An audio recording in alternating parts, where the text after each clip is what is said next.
Hello there, everybody. My name is Ashley Hunt. I'm the Senior Project Management Instructor at Stormwind Studios.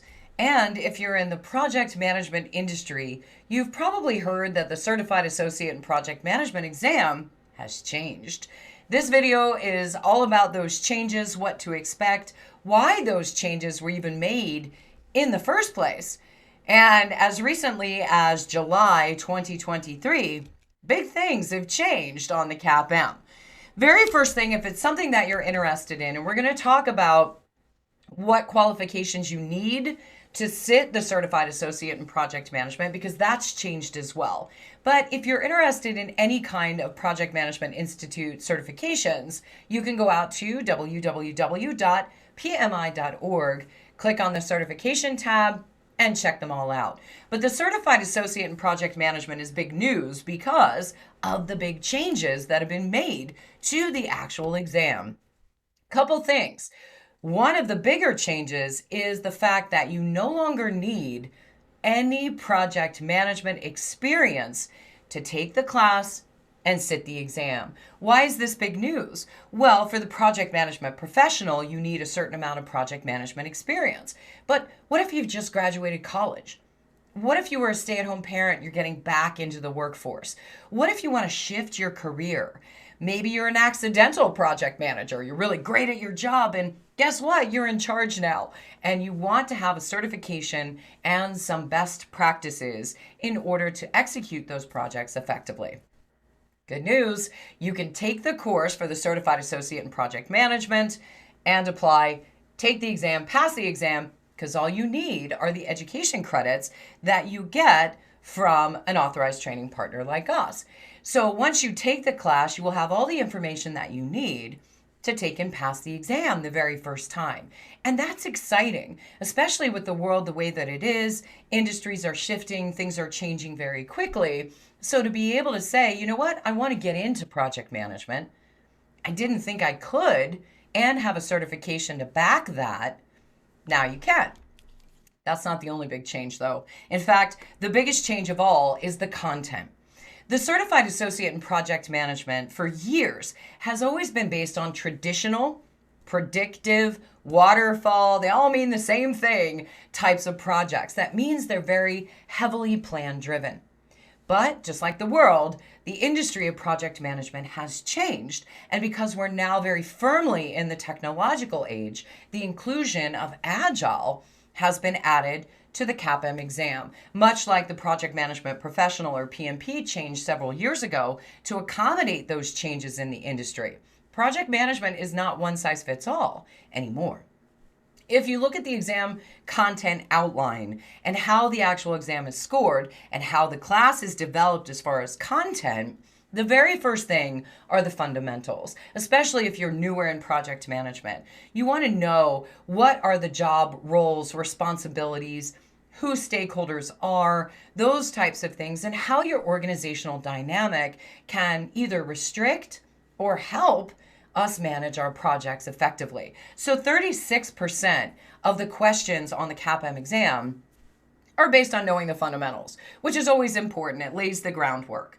Then predictive, plan-driven project management. That hasn't gone away. If you're in construction, in manufacturing, if you're an architect, if you're in a pharmaceutical organization, I mean, there are multitudes of industries that still need that plan-driven approach. That means you know what the scope of the work is in the very beginning of the project, and you create plans and baselines to build that end result. Predictive hasn't gone away, but we also have the inclusion of Agile. And don't worry, you don't have to be a software developer to understand Agile. Agile is not just for software development anymore. You can see it's actually worth more. Predictive is 17%. Agile is 20%. And the reason for this is because Agile has come to the forefront of the project management industry. And in able to stay ahead of trends, we want to make sure that we understand all facets in a well-rounded way. So no matter what types of projects you're working on, you're able to have the best practices for them. I think one of the biggest surprises for me was the addition of business analysis as 27% of the exam. What is business analysis? Well, we talk about project selection, how organizations decide. Where are we going to spend our money? How much money are we going to spend? What is our return on investment? If we spend $1 million today, when do we get that million back? And what's that million going to be worth based in present values 5 years from now? So the business analysis on the front end of how organizations make decisions about what projects to undertake and where to spend their money is a crucial aspect of project management. That is the exam content outline. So we cover everything in class based on those topics. Plus, we do deeper dives into those topics so that not only do you walk away with enough information to take and pass the exam. Yeah, letters are important. Certifications prove you took the class, you took the exam, you're dedicated. But I also want you to walk out of class with a lot of best practices that might be brand new to you or might be things that you've always wanted to try, but just didn't know the best practices for them. As far as whether or not you're qualified to take the CAPM, I can assure you, you are. You will have to fill out an application that basically states your name, your address, where you took the course, and be able to process that through an application on pmi.org. It takes them about 24 hours to review the application because you don't have to document any experience on the application like you might for the PMP or the Agile Certified Practitioner. There are 150 questions on this new exam, and you have 3 hours to answer those questions. Sounds like a lot of time, but it really isn't because a lot of the questions are situationally based. You're a project manager. This is going on. What do you do? What's the best practice, right? 135 of those questions are scored, meaning the points that you get. Are you above target, or not below target? You'll be target or above target, no problem. But 15 of those questions are unscored. And the reason for that is that PMI likes to build out their test pool. And so they'll plant questions in the exam. You're not going to know which questions are scored or unscored, so you're definitely going to want to answer all of those questions. If you decide you want to join PMI, you can be a member at the Project Management Institute. That gives you free downloads and templates and job boards and charters that you maybe want to join in your local area. So membership has its benefits, but perhaps the biggest benefit, because these are expensive exams, is that you get a discount on your exam, right? And a secondary degree just means high school, GED, associates, bachelor's, doctorate, it doesn't matter. Anything above high school, you're qualified on the education side, but you do need 23 hours of training. So our course is covered for the 23 hours of training. Once you leave that course, you'll be able to submit your application and start to study. Take your exam and pass it. You do need to maintain your CAPM, just like any other PMI certification.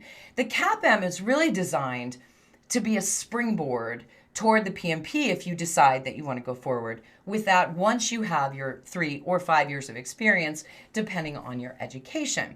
But if you decide, you know what, CAPM's good, I like where I am, or I just don't have the experience that I need after 3-4 years, then you will need to maintain your certification with what are called professional development units.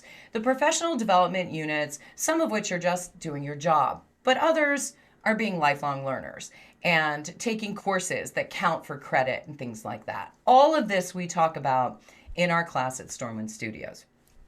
Big changes for the CAPM.